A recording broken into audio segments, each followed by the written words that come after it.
You're listening to the Foreign and International Medical Graduate Show, a podcast to inspire physicians in the process of immigration to the United States and access to graduate medical education.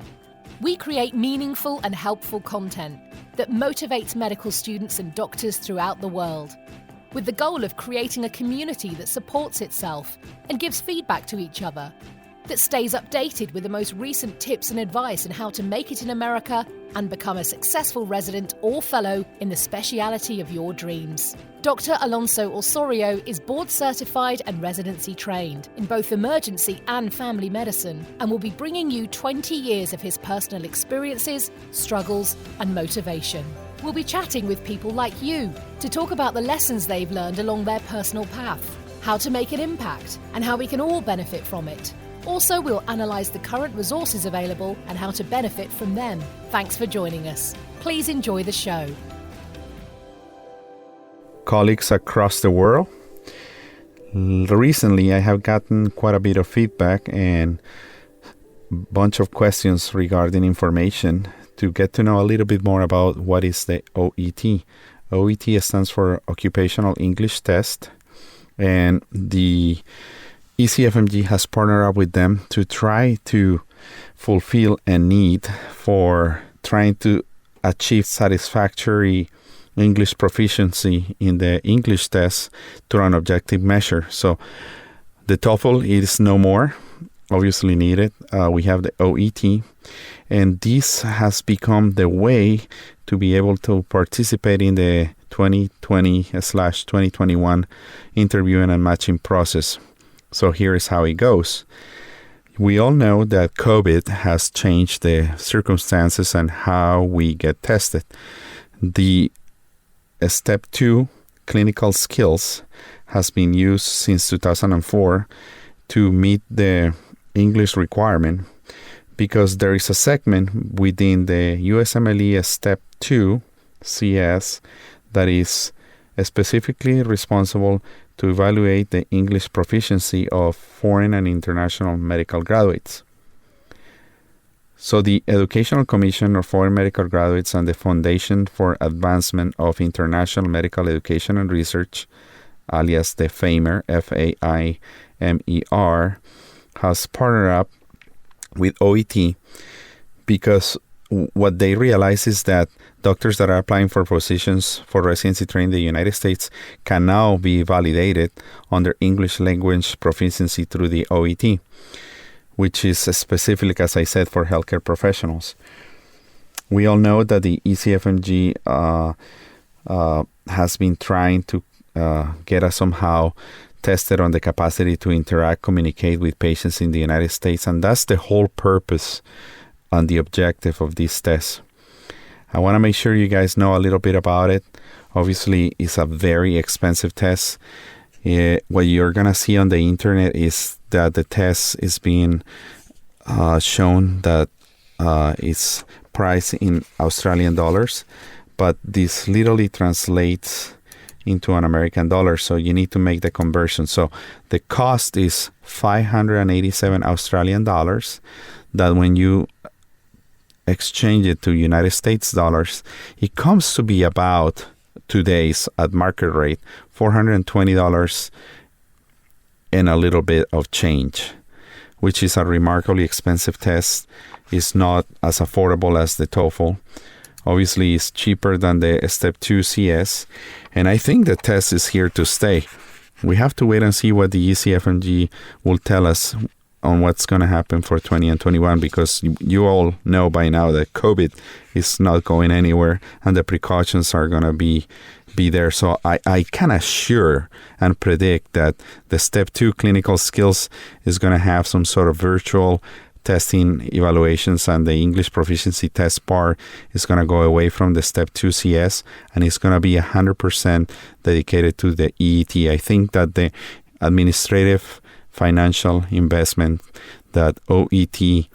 has done to fulfill these requirements within the last few months has been significant. Obviously, this represents a huge financial incentive for them to administer the test. As we know, the test is right now administered across about, they say, 33 to 44 countries across the world.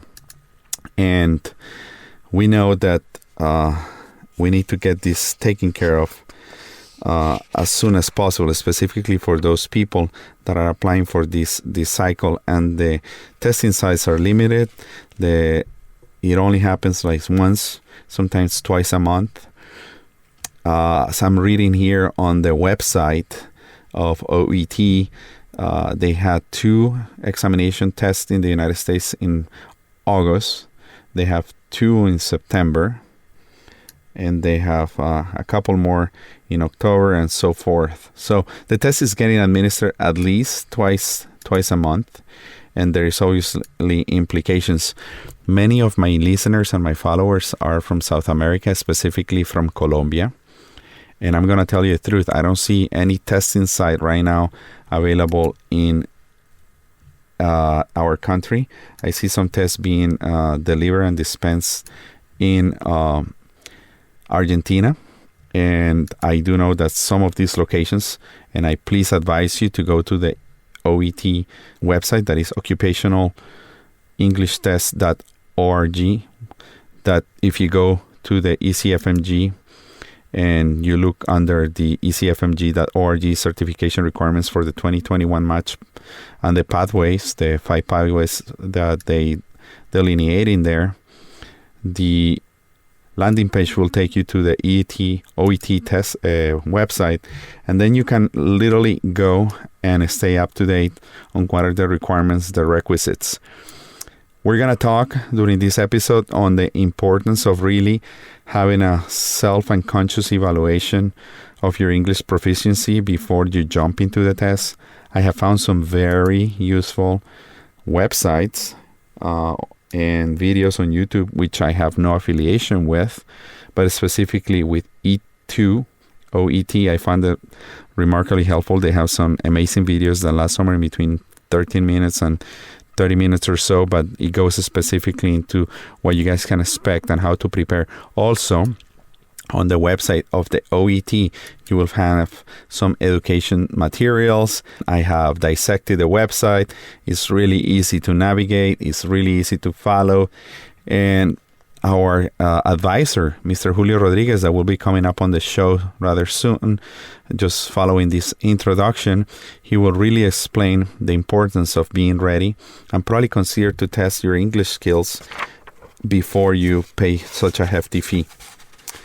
Remember, you're going to be tested in 4 important aspects of the English language, which are listening, reading, writing, and speaking. And the minimum required score is a grade B, which is a category, there is 3 categories, grade A, grade B, and grade C. Grade A goes in between 450 and 500 points. Grade B, which is what the ECFMG requires, is in between 350 and 440. And grade C, which is not enough and not enough to pass, is in between 300 and 440.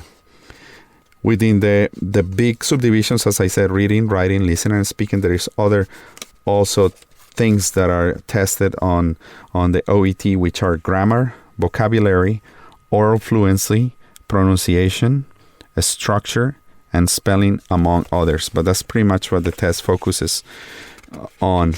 And so I encourage you, I advise you to go to the ECFMG website. Obviously, this ECFMG website, I tell you, as a foreign medical grad, as a practicing doctor in the United States, sometimes it's hard to read, hard to follow, somehow repetitive. The ideas get repeated multiple times, which I feel it leads to confusion. You need to be really careful about dates, times, and how the process is being done, exceptions, and so forth. I know that there is many caveats and things that you need to be aware of, but pretty much they have 2 important things that we need to be aware of.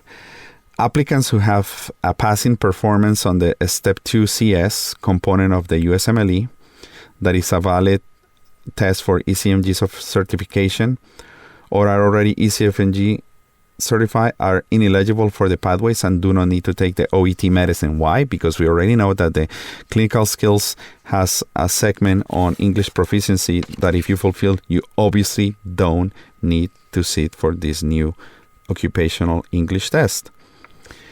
And pathway applicants who took O.E.T medicine on or after July 1st of 2018 are and have attained the minimum passing score, as we have mentioned just a little earlier, on each of the 4 components, do not need to retake the test. So if you've taken it already, you pass it, don't need to retake it, and you need to make the ECFMG be aware of that. So be careful, look at the days, pre-register, make sure that there is spots available. Within the test, you're going to have possibility to allow the ECFMG to keep track of the results. And they have a very easy to navigate website, as I said, that has videos and PDF files that specifically goes into the nuances of what it takes to do this. So this is not going away. Remember, all pathway applicants that are submitting themselves through the ECFMG certification, regardless of the citizenship, or regardless if they use English as a second language, like in India, they have a local language and also mostly English is spoken across the country. They're going to be tested on this. So regardless of citizenship, native language, or medical school language of instruction, you must satisfy this requirement. What else? Well, I just hope that the anxiety regarding this kind of calms down, and Mr. Rodriguez is going to give us tips of advice. Just go online and feel free to navigate. YouTube is full of good, juicy advice, and I know you all guys are going to do fantastic. My goal with this episode is to decrease the anxiety and the fear of what it's going to be like for the future, but I think the ECFMG O.E.T partnership is not going to go away. Obviously, there is financial implications, administrative implications, and I think with this whole telemedicine world that we're living in, and video conference and Zoom communication and Skype communications, I don't think is going to change. We all know that we're getting ready to do interviewing process through cameras, and we'll see what 2020 brings. I just wish you good luck, and please leave me some feedback. If you guys have any other tips of advice or things that could help us all as a group to continue to grow, just let me know.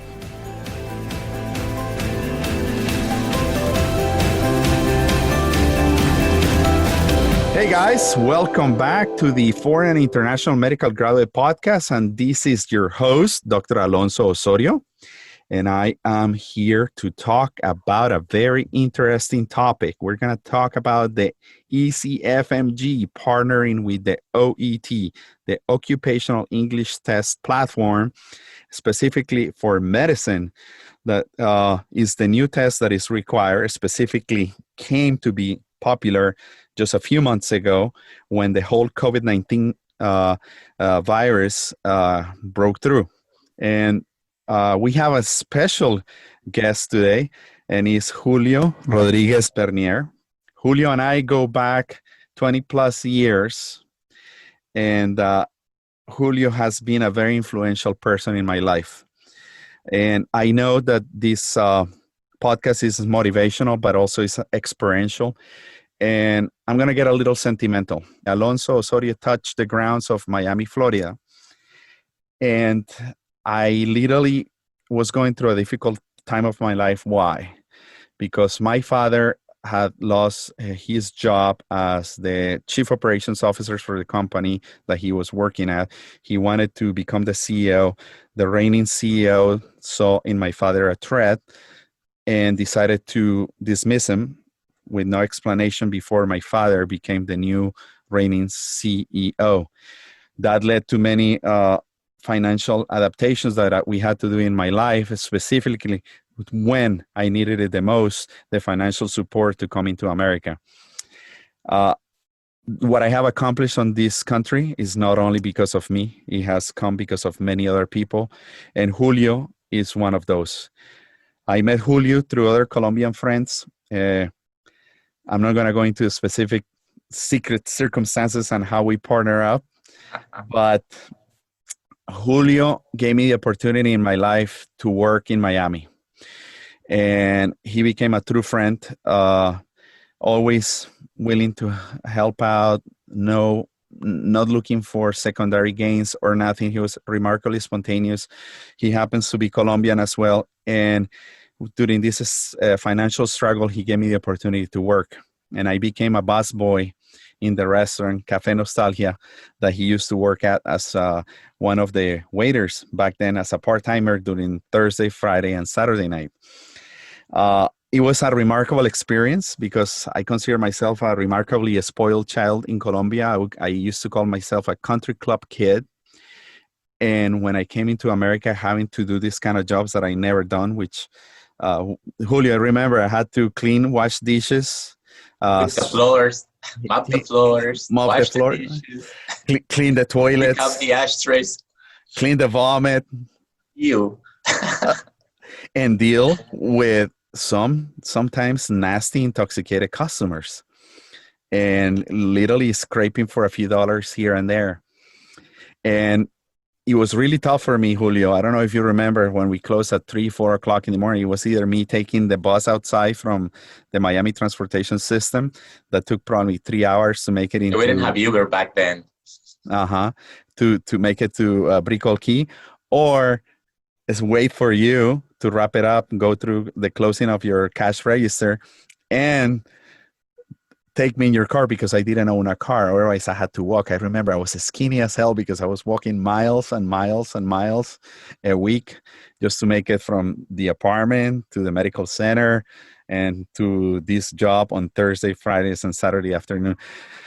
So Julio gave me an opportunity, and I really appreciate it. We developed a friendship that we were really close for a year or so. And then, life circumstances changed. I kind of moved all over the country. He also did all his things. And I have seen, and he has seen, how we have grown. Recently, due to the internet, we reconnected via Facebook. And then I started looking at his job and what he does. And he is well known as the English coach. So we are bringing Julio today to tell us about exactly where he came from, how he came up with this fantastic idea, and just tell us more about yourself. Well, thank you. Thank you so much for those beautiful words. I had a great time as well back then. It was a very special season in my life. A lot of learning, a transition from where we came and the cultural aspect of it. So yes, I shared the same feelings. And well, after working at the club, then I went back to what I love to do, which was teaching. I used to be an English teacher in Colombia. I did it for 6 years.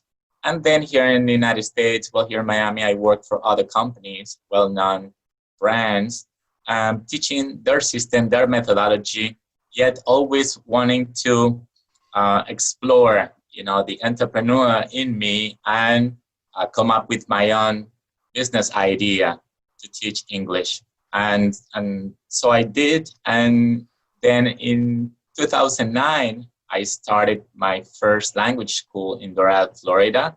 It didn't start like a big business. It started very small. We used to go from home to home, from office to office. There's a lot of driving. We didn't have this type of technology back then. Mm-hmm. And I would drive more than I would teach, literally. I enjoyed. I love what I did back then. And again, learning through the experience, it was very successful. The methodology became very popular in Doral, and we grew very fast.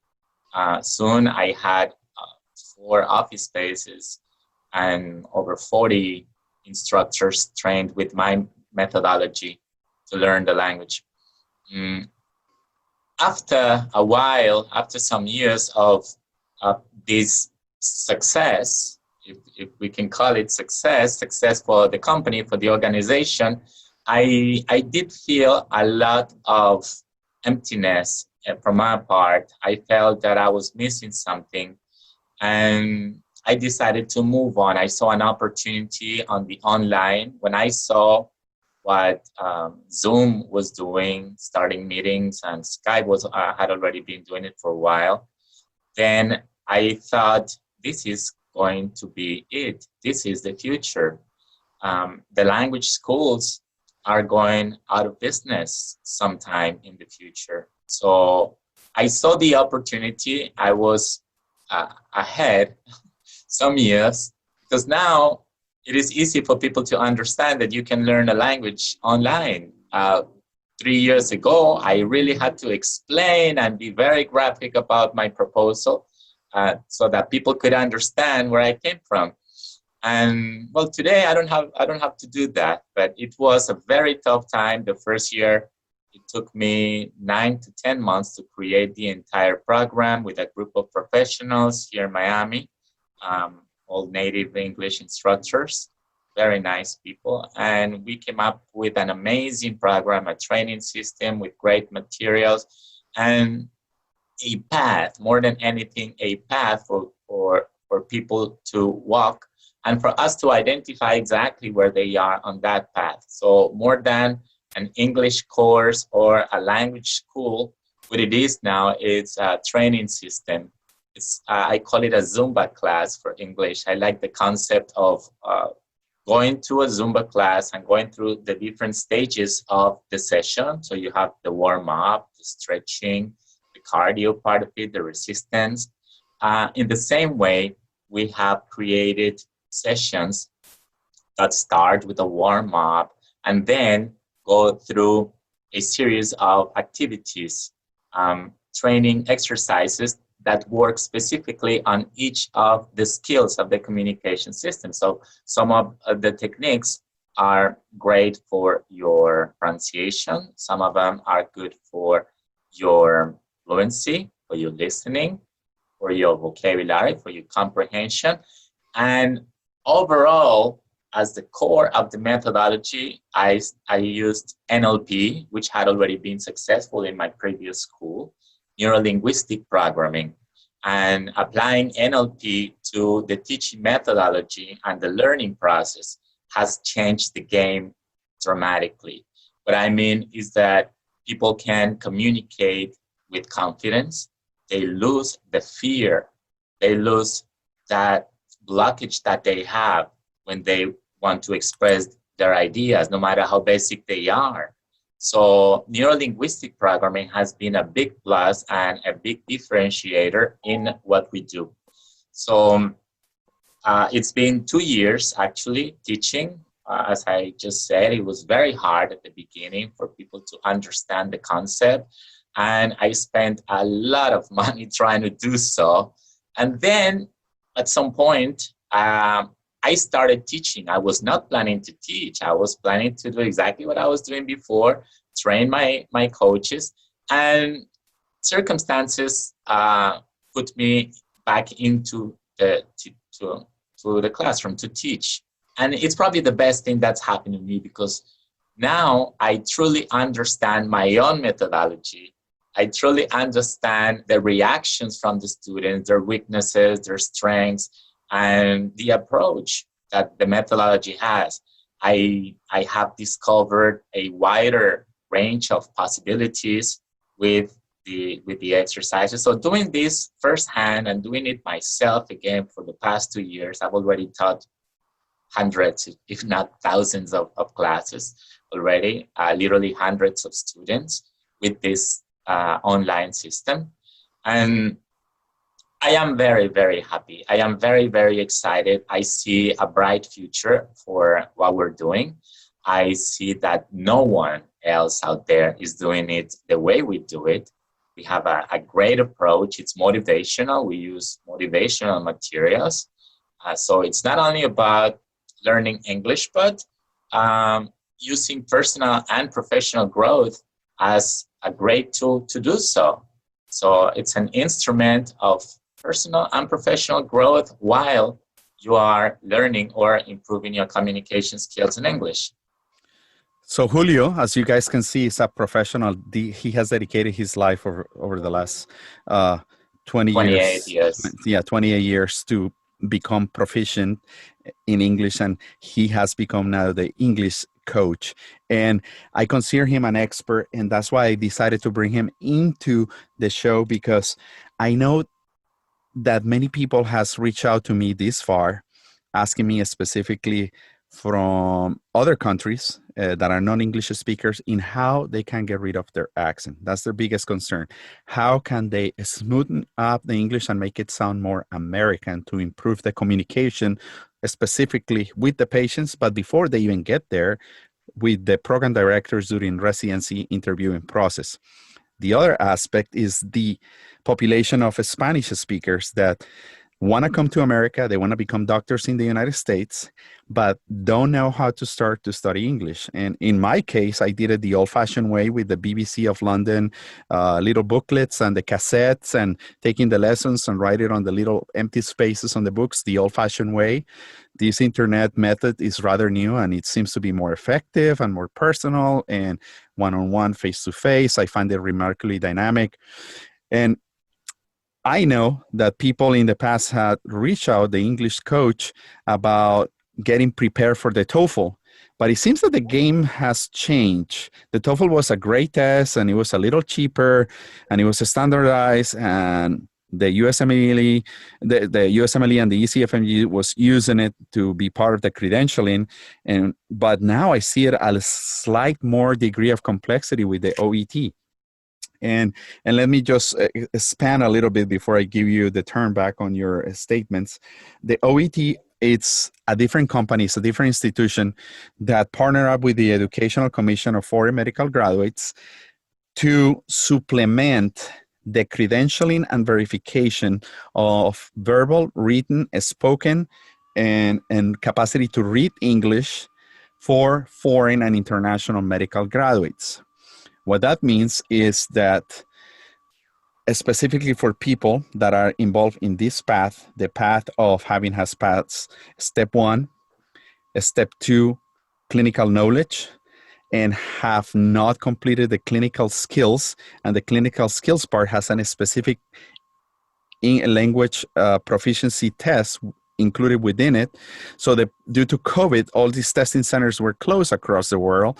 So the ECFMG had to literally partner up with someone and come up with a way to certify you guys and for the 2021 match, meaning the 2020 season. People will be taking the test through 2020, starting as soon as September 1st.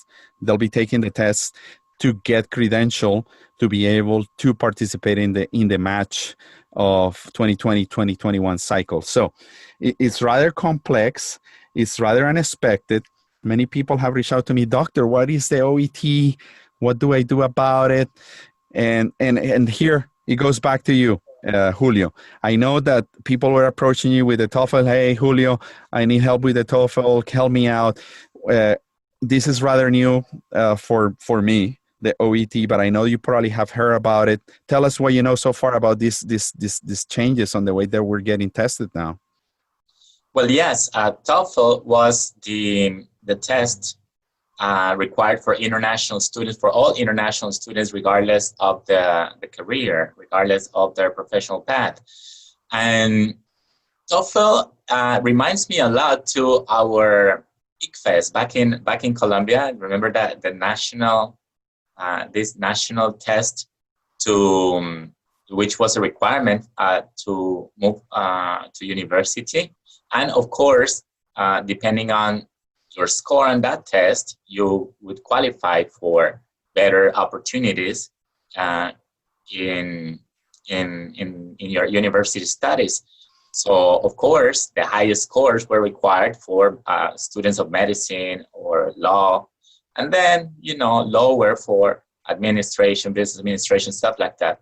So it was very important. And I remember when I was prepping for it, the main thing was to learn the question forms, how to answer and how to do your timing properly. So when I started prepping for TOEFL, as I said, this is ICFES. This is the same that I prepared myself many years ago, 3 decades ago, for after finishing high school and moving to university.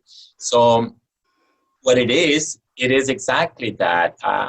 The test is easy. Really, most tests are easy, yet they require preparation and they require you to learn how to answer fast and how to get, your way along the different types of questions that you asked, the different types of activities. Sometimes they're spelling, sometimes they're filling in the blanks, the reading comprehension. So I've been reading some information about the O.E.T, and it is no different. It really is not. Some add-ons here and there, but they're always evaluating on the same skills, because those are language skills: listening, reading, writing, speaking, your vocabulary. I mean, that is what anybody applying for any career or any professional job here in the United States needs. So my advice before taking any test and before spending the money, because I understand that this is a little higher than TOEFL. I think it's $445. You can only present it once a month. You have to wait a couple of weeks to get your results. And so it is not worth it to just go ahead with it without having a previous assessment of your English skills and really knowing if you are or not prepared for it, because it would be a waste of time and investment. So my advice would be get tested on your English skills first, especially your communication skills, your spoken English. Reason why I said this: most doctors and most people that I know who have studied medicine or nursing, they speak English. They understand more than what they speak, and the main weaknesses seem to be right there in speaking the language, communicating your ideas properly without the chance of being misunderstood, without giving your message the opportunity to be misled or miscommunicated, especially, and I said it before, when it comes to medicine, when it comes to the care of a patient. I mean, you cannot take any chances when you are communicating about someone's health or someone's life. You have to be very precise, very concise, as we mentioned before, kind of create your own style, stick with it, where your sentences are well structured and do not leave any space for doubt. When in doubt, don't write it. When in doubt, don't say it like that. So communication in the medical field is essential. This is a test that's required for all international medical practitioners and students, even if English is the first language or a language that they have to be proficient in their own country. So if you are from an English-speaking country, you still have to present your O.E.T.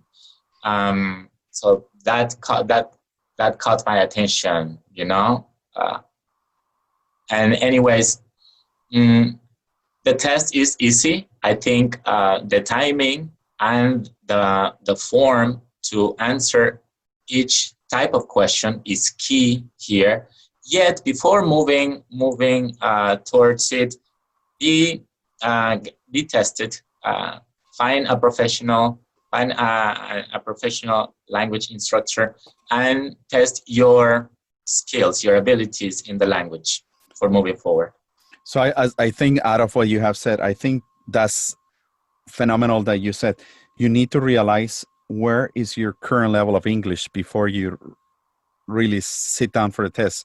You want to talk to other people and ask Julio or someone that you know well that speaks English proficiently and say, let's just have a little chat and tell me what do you think about my English? Do you understand? Let me write something to you. Does it make sense? Does the structuring seem proper? Did I understand what you just had said? Can you follow the thought process, etc.? And if you feel that you are not at all ready for this, you're not going to go and waste $445 plus, whatever is the translation from Australian dollars to American dollars, about $420 to $450. 445, I think I read. Yeah, yes. 445. You mentioned something.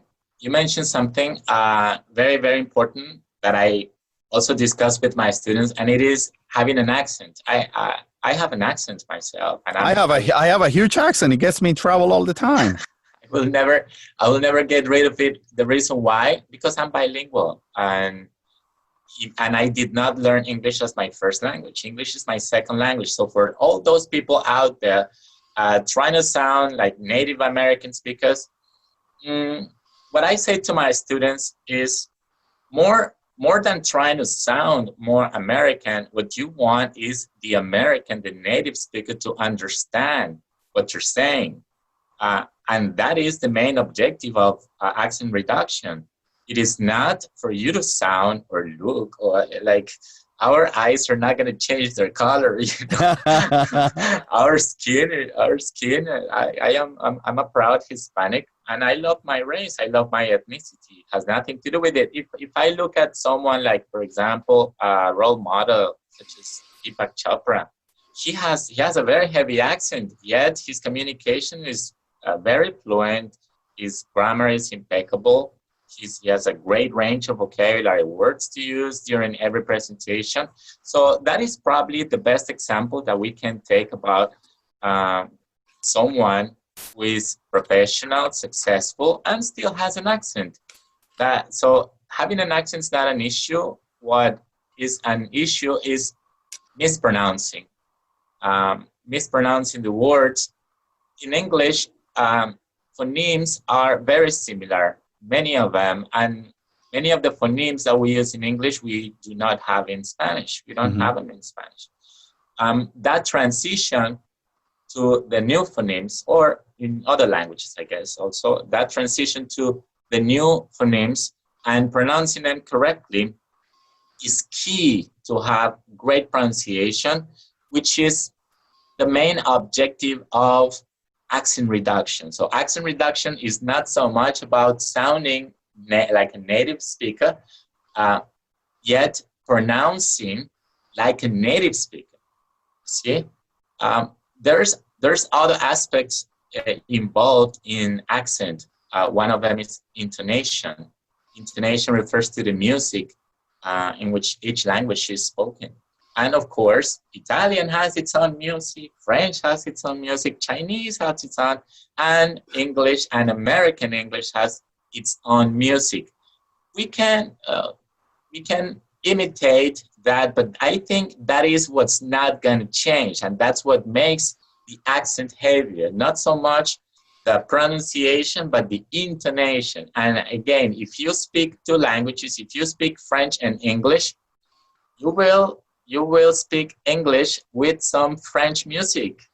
If you are Chinese and bilingual, you speak English, you will speak English with Chinese music. So it's not so much about how you sound, but how you pronounce, and making it in a way that is accurate for, in this case, a doctor to understand a message and not confuse two words, because they're very easy. It is very easy for two words to be mixed, to be confused because of their pronunciation. Julio, let me touch on something here. When I started learning myself now for the last week or so about the O.E.T and going into a website, sometimes it's a little bit scary. I felt a little fearful going through all these materials, and I got flashbacks of what it was like for me to sit down and prepare for a new test. But you said that it's rather easy. Just the whole thing that they're explaining us, that they're going to be testing us in reading, writing, listening, and speaking, and then the other things that are implied, like grammar, vocabulary, oral fluency, pronunciation, structure, and spelling. How does anyone prepare for all these aspects? Do you take it in blocks? How do I approach a test like this that when they break it down like this, I feel that I'm going to be tested to the most minimal particular things that the English language could be split into? This is a preparation for the Olympics. This is a preparation for the big race, no? The big event. Before the big event, there's training, and you have to take the training. You cannot just go out there and run the Olympics. You run the marathon. You need the preparation. And part of the preparation is the confidence that you need to build up. And that is probably one of the most important, if not the most important aspect of it, because many people are ready. They're ready. Their English is ready. I've done it for TOEFL before. Like, we have an online interview, one-on-one. I can see how the person is speaking. I can see how the person is structuring. I can hear pronunciation. We can type and structure and answer some sentences. So also do some reading. I check pronunciation and intonation and so on. Yet, something that I can easily identify is the level of confidence that this person has when we do some activities, some different activities, like, for example, using body language, using gestures. That's something I do as part of my methodology. So we do positive affirmations, and I highlight some keywords and exchange them for gestures, mimics. So when they do this type of exercises, I can easily identify the level of confidence. And then if I see that the person lacks confidence, that is insecure about communicating in the language, especially when you do it using body language.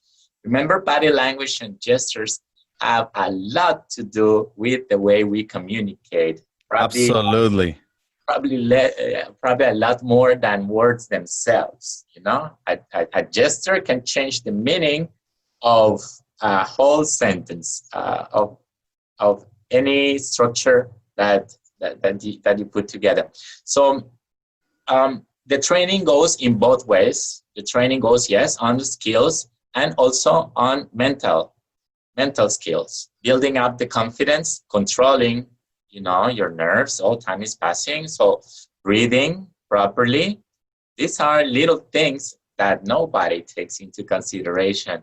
Yet preparing for a big race, for example, in sports, is exactly the same. I mean, you can have the timing, you can have the physical strength, you can have the flexibility, whatever is required to be high proficient in the sport. And your lack of confidence, your insecurity will kill you if you don't know how to handle it. So when you are competing at a high level, I mean, these people are 100% focused on what they're doing. When you're driving Formula One, I mean, 1 second of thinking about your ex-girlfriend, will kill you. Will make you lose. Will make you and your team lose the race. So same thing here. If you do not have the mental preparation, even though you have the skills, the abilities, and you're ready, then you just might go blank during the spoken interview as the last part of the test, the speaking part. So it is a live interview, and I don't really think this person's going to really go in detail with your accent. I think he's going to go in detail with your pronunciation and the smile. And the smile opens doors. Sometimes just by smiling, you break the ice and something magical happens. I'm not an English coach. This is your specialty, but I have an applicant, and somebody that I have really closely worked with is Dr. Daniela Rodriguez. And she speaks good English. But I remember I told her, I think Daniela, I think what it will make a difference in the long term for you is to become more confident that you can do it, and your posture, your body language, the demeanor is going to make you project your English in a better way and drastically change her performance. And I think she's going to do really well.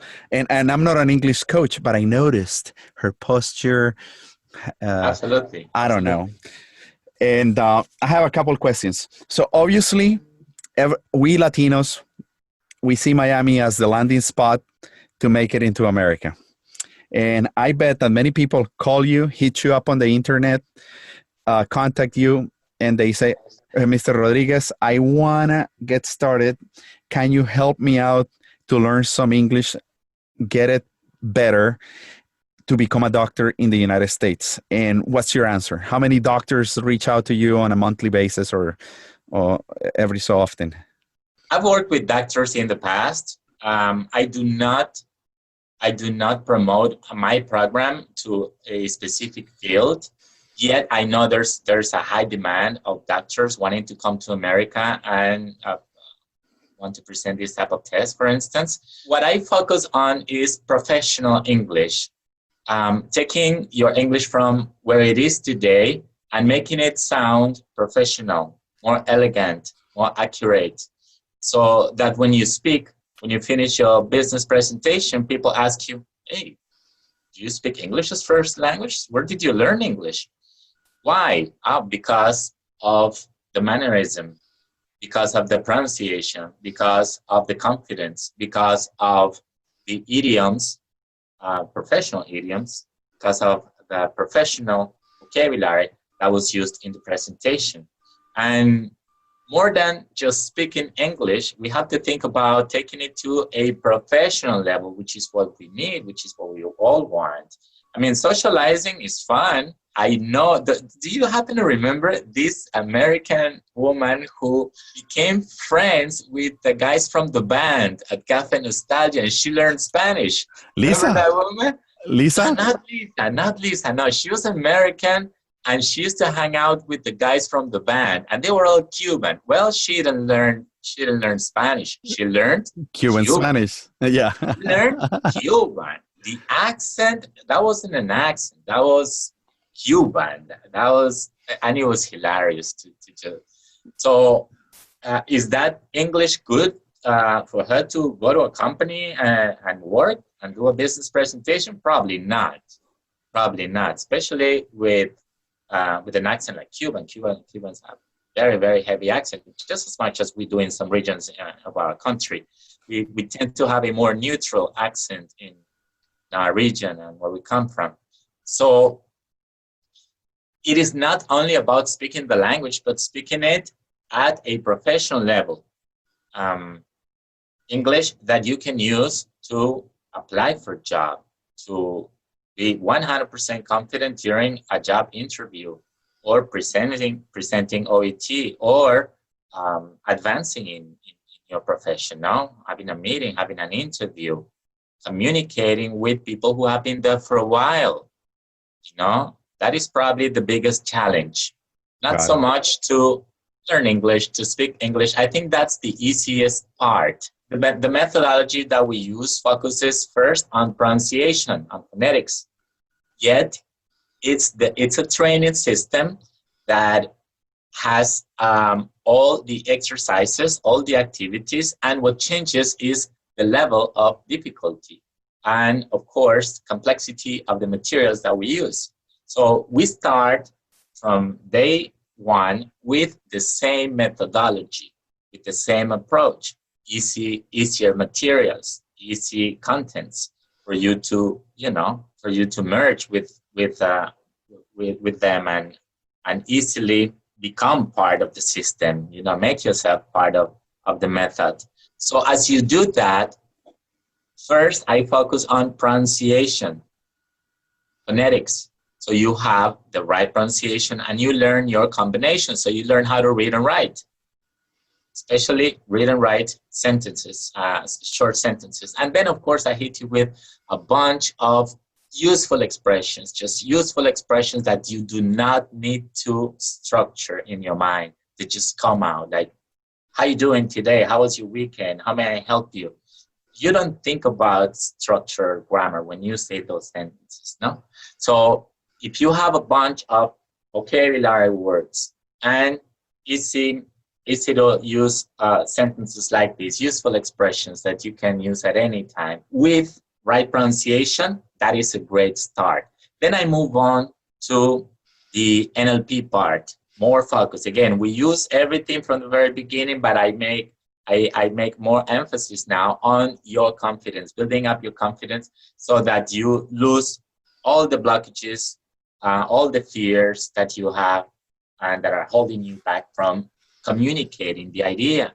Because that is a big issue, and it is an issue that no school, that no method has taken into consideration. So I consider myself a pioneer in this field of using NLP, neuro-linguistic programming, to learn the language.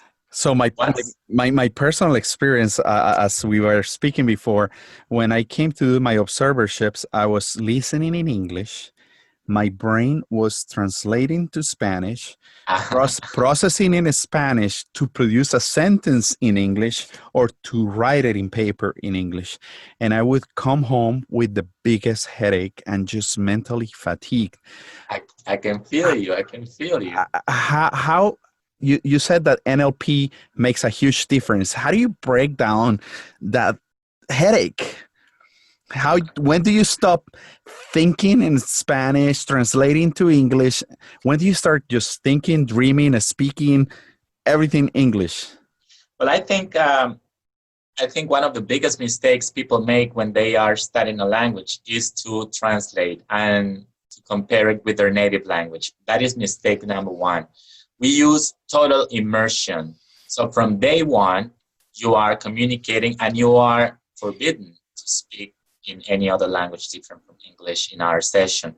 When we have group sessions and somebody says a sentence or even a word in Spanish, we give them a warning. And well, nobody's been kicked out yet.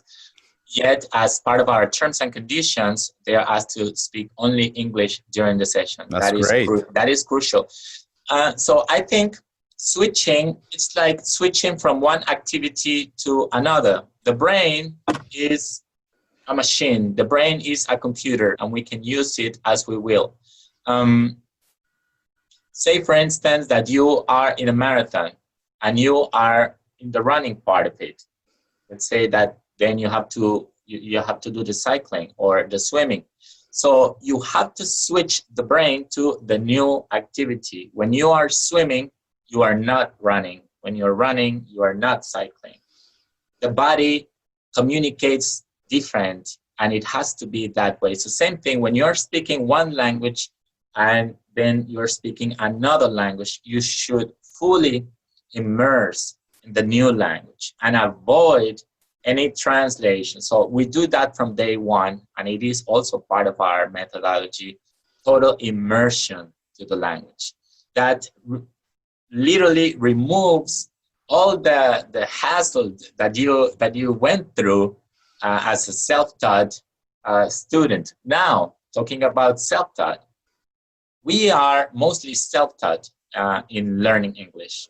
Mostly, no matter if you have an instructor, if you went to school, if you took an English program, unless you are teaching yourself all the time and you develop the habits to continue improving on your own, and of course also knowing the secrets, knowing the techniques. So what I tell my students is that more than us teaching them how to speak English, we are teaching them how to become self-taught in the language, so that they will learn before anything these techniques and use them on their own. I have techniques, for example, whisper reading, blind reading, stuff they can do while watching Netflix. And instead of just watching Netflix, they can practice their English and they can make any video interactive and effective. The results are amazing. So self-taught is a very, very important word in learning the language. Absolutely. When somebody tells you, Julio, I want to learn English, what is the time frame or the that's somebody that dedicates and immerse himself into learning. What do you think is it changes, it varies for everybody, but what do you think is going to be the average time that you will spend really getting a good language? I think my most accurate answer to that would be for students who are with me in total immersion, because I can only take responsibility for students that are with me almost every day of the week, at least 1 hour, Monday through Friday. I've seen literally that I can take someone, or the method, the system can take someone from zero, which at the end of the day, nobody is 0, 0. We have some words, chicken hen, pencil, and we know some words and some expressions that here and there. This world is very Americanized, Yet, I would say that in 3 months, this person is understanding over 80% of what I'm saying and over 80% of what's happening in the class. I think in 6 months, this person speaking English at a basic level, doing 1 hour Monday through Friday, 1 hour a day for 6 months, and also practicing on the round for at least 1 extra hour. That is also important. Reviewing the materials, we send them all the materials, the videos, we send them everything to WhatsApp or their email as they prefer. And they can continue practicing on their phone using all the resources that we gave them in class. So I would say 6 months for someone who is in a full immersion program. That is my most accurate answer to that. Why we do go back to hang out with our Colombian friends or Spanish speakers, and we don't speak a thing or a lick of English. Should you surround yourself more with English speakers? Because then you're going to be probably learning faster. I don't know. What's your advice on that? It's hard to split away from your family, of course, but I know that some people, when I was growing up, I say, I'm leaving to the United States to learn English or study English. And, they came here and they went for an hour or two a day, and then they hang out with their Colombian friends for the rest of the day, and they didn't learn crap. So I don't know. What is the best advice here? No doubt. No doubt. You have to step out. First, we have to step out the comfort zone. We can keep our friends. I mean, it doesn't mean that we're gonna kick them away. No, we should start moving more towards the environment of the language. A job can be essential. For example, remember, yes, we had to speak English at work. We had to use our English with customers, with some of our supervisors, John, the manager, Jamingo. So we had to speak English, and we had to practice English during our shifts, in our working shifts. So that is something positive. Finding the American friend and even the American girlfriend or spouse, that is, crucial. To me, that's what I advise everyone, who come to America. Get your own American woman, get your own American guy, and your English is going to be great within a year. I joke around, and I don't know if my wife is going to like this, but I say to people, I dated so many white chicks hoping to get rid of my accent, but it was impossible. But, if I was going to hang out with Colombian women, nothing against the Colombian women, they were not going to teach me any English. So just the fact that I had to make them fall in love in English, I think it was a big accomplishment for me. Your wife is American. Your wife is American. Yeah, absolutely. That's where the challenge is. And then, day to day, because one thing is to communicate basic ideas, and a very different thing is to live with a person and understand feelings, emotions, dreams, projects. I mean, the whole enchilada, it's not just about, hey, let's go out for dinner.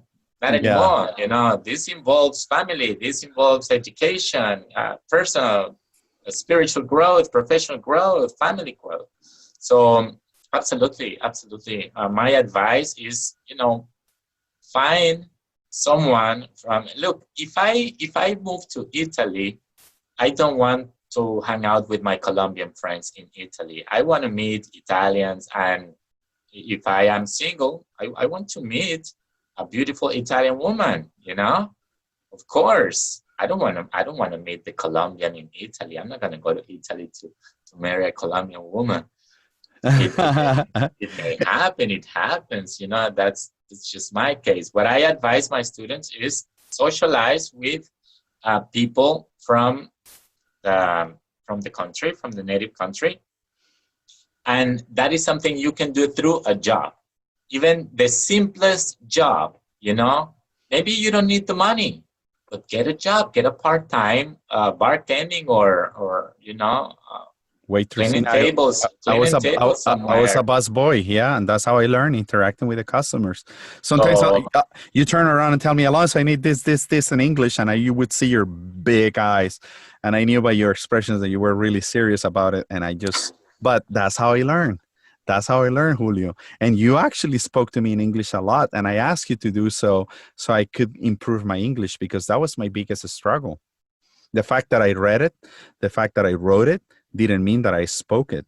And now I only speak English. English is like, to you, I feel very confident speaking English, probably more than Spanish, to be honest with you. Probably even more than Spanish. well, Because today, after you 20 know, years, exactly. After 20 years, I see you more as a professional in the medical field. And when I hear your English say, I don't need to speak Spanish to Alonso, that's when the game changes. When you hear your friend speaking English, and if you speak good English, let's speak English. It's a waste of opportunity. It's a waste of time for us to speak Spanish when we can be practicing our English. And I of course imagine listening to you and all the medical terminology that you use, how much I can improve my own English. let me say something since you said this. I have gotten a little bit of criticism on the podcast of why it's not being produced in Spanish. And one comment that was made to me, and I take this as a constructive criticism, was, Dr. Osorio, would you please generate all this information in Spanish? We, the new doctors that are getting through this process of certification in the United States, would like to learn everything in Spanish. And then eventually once we learn the English, we'll get to it and understand it. Can you make material in English? And I think it defeats the purpose, because what I want you guys is to eventually understand me in English, because you're going to be dealing with Americans in America. Am I correct on that? You're 100% correct. I wouldn't give them a chance because if they do not step out of that comfort zone, if they continue getting all their resources and materials translated to Spanish, they are not going to step up, and that is something every professional in the medical field needs. If you do not speak English, well, you will stay in your country, and you will stay away from many opportunities in your own country as well, because being bilingual in your own country is going to give you Tons of a lot opportunities. power. Communication is power. Remember, what we have is the power of the word. That is the power to communicate. That is the power to create, to transcend as human beings. Everything that we do as people, we do through the word. So that's why many people are very confident when they speak Spanish. They sound very confident. And when they're learning English, they are totally unconfident. They go back to a 2-year-old child. Why? Because you've taken away the word, the power of the word. I took your most essential power, the power to communicate your ideas. So when I do that, what is left? Nothing. a little boy. So we are what we communicate. We are what we talk. We are our words. So if someone, I would say, in any field, any professional field, wants to really move up, to really take it to the next step and really become successful, and I mean highly successful, then you have to speak English, and you must force yourself from the very beginning to at least learn the terminology, the useful expressions that you can use here and there in English in your own professional field from the beginning. Do not wait until the next level, until I graduate. Oh, after I get my MBA, after I get my specialization. No, you have to do that at the same time. As soon as you start your career, start learning the language. And it's going to be 5 years going to university. Okay, it's going to be 5 years learning English. By the time you graduate, you're ready to travel to another country for your specialization, or to have those 6 months of really, really getting the confidence in the language and continue studying and continue growing. But that will give you a huge advantage in your field over all other competitors, all other professionals. You will be among the 5%, if not less, right there, just because you speak English. Wow. And changing gears, and one more last question that is a little technical.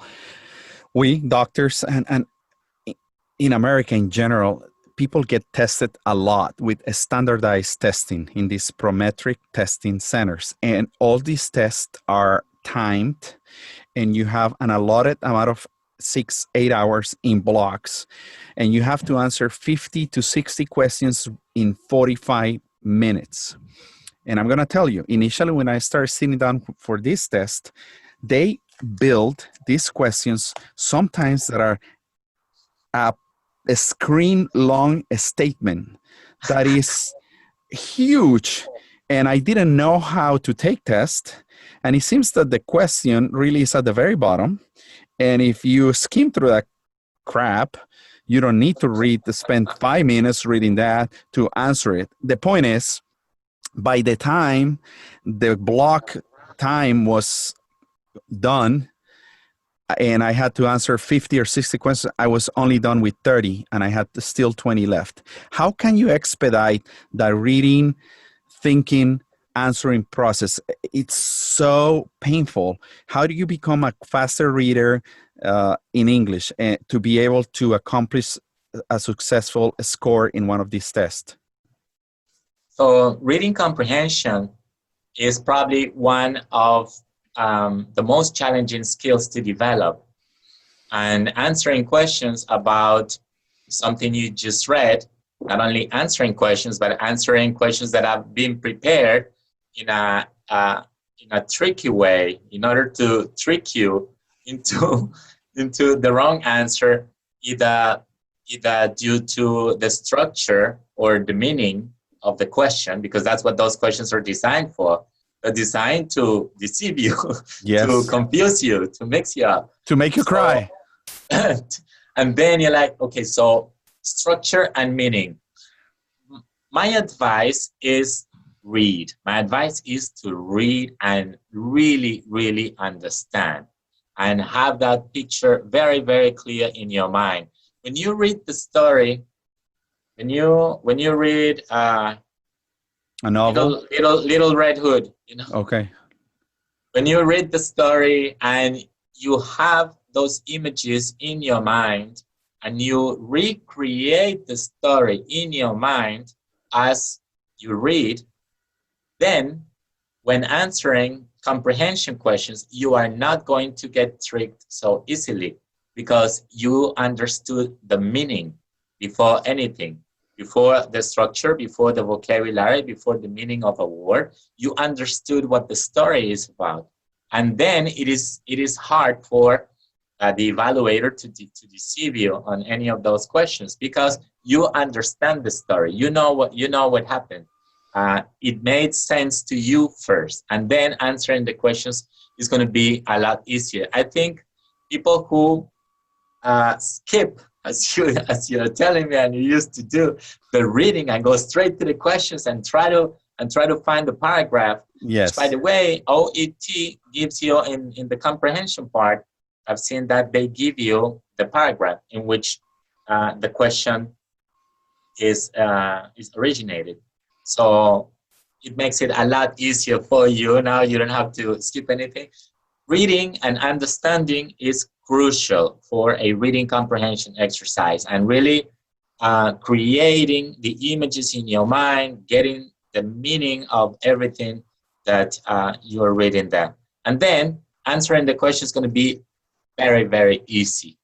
That is the easiest way. It is the longest way, because you might take half of the time just reading and understanding.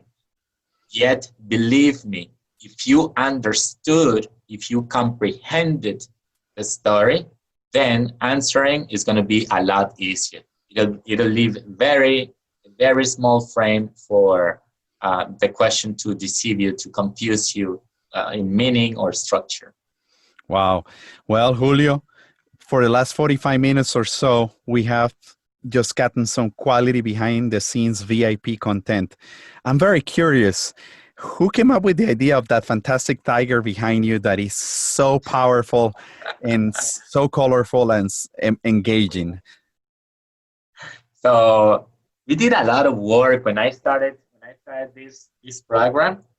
We did a lot of work, and I talked to my designer before anything. I was in between teaching companies. When I sold my school here, I was in between teaching companies, and the online idea was there. So I asked my designer, who lives in Colombia. I worked with him all my life for all my projects. As you can see, he's a genius. This is everything he produces. Wow, he makes some beautiful flyers. Spectacular. Yes, everything. This is how we created the company 3 years ago. This is how we came up with the concept. So there's a lot of work behind it. And the first thing that I always do when I create a business, I like the character. I've always liked having a character. When I had the school in Doral, it was named the English Spot. So we had Spotty. And Spotty was a spot, which became alive, a character. And then I asked my designer to come up with a character. I said, I want something, someone that represents a trainer. It's a coach. It's this and that. And when I went down to Colombia to work with him, I actually went down for a couple of weeks just to do all this that I just showed you, the catalogs, the business, creating the business concept. For me, that is essential. Before I do anything, I create the concept. And of course, the image to me is everything. And he showed me, Coach Bernie, he showed me, it's a Jaguar actually. He showed me this with no pants. I see him with no pants, wearing no pants. And I was like, what is that? What is that? And I was staring at him for about a minute, and I looked at it, and he says to me, don't you see? It's you. Well, I've been into bodybuilding in the past years, also exercising. I'm a passionate athlete. I consider myself at an athletic level. I run, I walk distance, I lift weight. I do a lot of personal training activity myself. Many people ask me actually if I am a personal trainer because of my sexy body. No, I'm kidding. No, but then when I saw the Coach Bernie and he said, it's you, I had this magical moment in which everything, I know everything. I know everything. I know the visor. I know the whistle. I know the pin.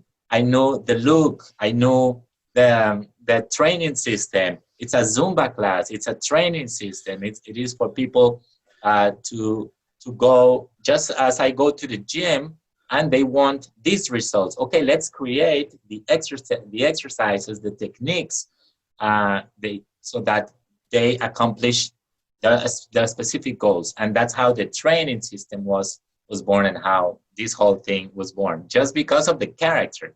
Now that Yeah. you asked. So for everybody that is listening to us, we're interacting via video. So what Julio has in the back, and I'm going to leave a link on the podcast for his website. He has this fantastic Jaguar on the back, orange powerful, with a nice white shirt that says Coach Bernie. He has a whistle, but then Julio himself, he's with his brand, completely submerged on his brand. He has the visor, he has the whistle on the chest, he has the shirt, the demeanor, he has the flyers, everything that identifies his brand.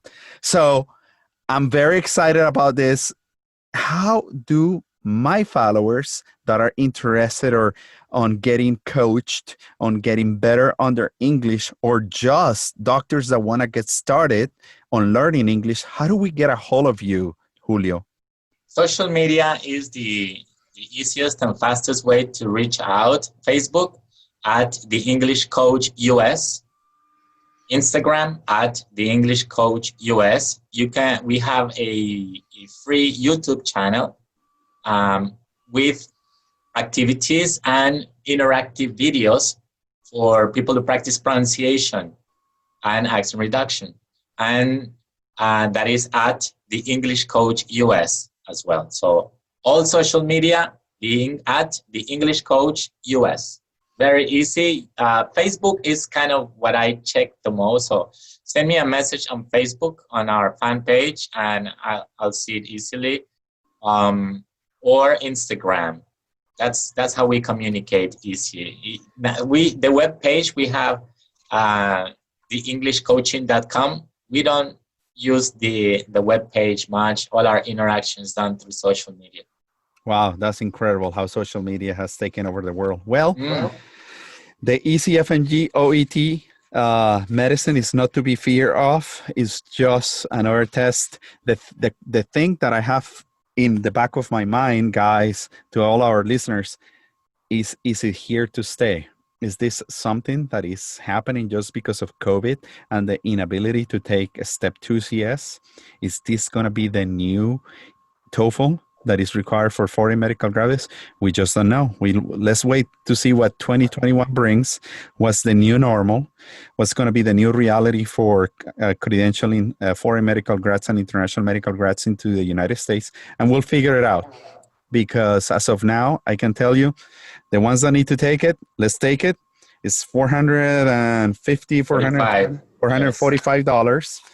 I will advise you to first, try to get prepared. You all know that you need a score falling into the B category. That means that you need to have in between 350 and 440 points.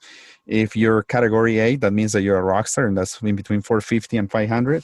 But anything below B is not useful. Scoring C is in between 300 and 440, and that will make you fail. So aim for 350, 440, or they call a category B on the range of the scoring system. So for now, I say goodbye to Julio. Thank you very much for being here. You represent one of those people in my life that made a difference. And I want to publicly thank you for giving me the opportunity, giving me the chance. I learned so much from you, and I will never forget you. And I'm looking forward to go to Miami and have some aguardientes with you, or whiskey, whatever you like. Absolutely. I don't drink much these days. I can have a beer. Okay, that's fine. I really appreciate it, and thank you so much. So, call to action, followers of the podcast, my rockstars, please leave me some feedback. If you go into iTunes, Spotify, or any platform, and you can leave a 5-star review, if we deserve it, it's going to be appreciated. That's how I grow. That's how I expand. And remember, during this month that I'm completely chilling for 30 days, OsorioMD.com is going to come to life. And we're going to try to merge the podcast into that new website. As Julio said, it's not about the podcast anymore. This is about me, my language, my inspiration, my motivation, and what we as a community have to offer to you, the ones that are willing to become doctors in America like I have. So follow us on Instagram, Facebook, and my website, fmg-imgcast.com. And thanks for listening. Thank you, Julio. All right. Thank you. Thank you for having me.